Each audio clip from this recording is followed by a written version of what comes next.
వాసులకు త్వరలో మరో స్కై వాక్ అందుబాటులోకి రానుంది. మెహదీపట్నం జంక్షన్లో నిర్మిస్తున్న స్కై వాక్ మరో నెల రోజుల్లో ప్రారంభమయ్యే అవకాశం ఉంది. సీఎం రేవంత్ రెడ్డి ప్రత్యేక చొరవతో నిర్మాణ పనులు శరవేగంగా జరుగుతున్నాయి. ట్రాఫిక్ కష్టాలకు చెక్ పెట్టేలా దాదాపు 35 కోట్లతో స్కై వాక్ నిర్మిస్తున్నారు.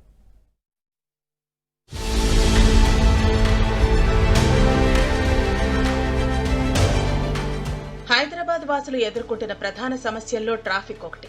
దీంతో నగరంలో ట్రాఫిక్ సమస్యకు చెక్ పెట్టేందుకు కాంగ్రెస్ ప్రభుత్వం కొత్తగా ఫ్లైఓవర్లు, అండర్ పాస్లు, స్కై వాక్ల నిర్మాణం చేపట్టింది. మరోవైపు గత ప్రభుత్వ హయాంలో పనులు మొదలై నత్తనడకన సాగుతున్న నిర్మాణాల్లోనూ వేగం పెంచింది. ముంబై హైవేలో అత్యంత కీలకమైన మెహదీపట్నం రైతు బజార్ జంక్షన్ లో ట్రాఫిక్ సమస్యకు చెక్ పెట్టేందుకు స్కై వాక్ నిర్మిస్తున్నారు. మరికొద్ది రోజుల్లోనే నగరవాసులకు ఇది అందుబాటులోకి రానుంది.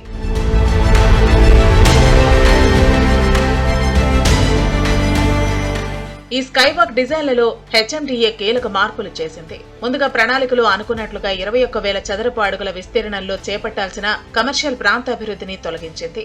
ప్రస్తుతం రద్దీగా ఉన్న రోడ్డు దాటేందుకు మాత్రమే హెచ్ఎండిఏ అధికారులు స్కై వాక్ నిర్మాణం చేపట్టాలని నిర్ణయం తీసుకున్నారు. మెహదీపట్నం బస్టాప్ తో పాటు రైతు బజార్ ప్రాంతం ప్రతినిత్యం రద్దీగా ఉంటుంది. దీన్ని నివారించేందుకు గతంలో హెచ్ఎండిఏ ఇక్కడ స్కైవాక్ ప్రతిపాదనలు చేసింది. స్కైవాక్ లో ఎలివేటర్లు, 2 ఇంటర్మీడియట్ టన్నెల్ వాక్లు నిర్మించనున్నారు. రైతు బజార్, బస్పై area, defence compound wall, Asif Nagar ఠాణా, గుడిమల్కాపూర్ జంక్షన్ వద్ద ఎంట్రీ ఎగ్జిట్ మార్గాలను ఏర్పాటు చేస్తున్నారు. ఈ స్కైవాక్ లోనే రైతు బజార్ ఆవరణలో 21,161.42 చదరపు అడుగుల విస్తీర్ణంలో ఎలివేటెడ్ కమర్షియల్ స్పేస్ నిర్మాణానికి సైతం సిద్ధమయ్యారు. డిఫెన్స్ నుంచి అడ్డంకులు, ఇతరత్ర కారణాలతో పాత డిజైన్లో హెచ్ఎండిఏ మార్పులు చేసింది.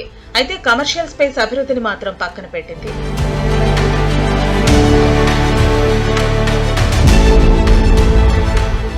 డిఫెన్స్ భూ కేటాయింపుల జాప్యంతో కొన్నాళ్ల పాటు ఈ స్కైవాక్ నిర్మాణ పనులు ఆగిపోయాయి. అయితే సీఎం రేవంత్ రెడ్డి ప్రత్యేక చొరవతో డిఫెన్స్ శాఖ నుంచి భూ బదలాయింపు పూర్తి చేశారు. దీంతో పనుల్లో వేగం పెరిగింది.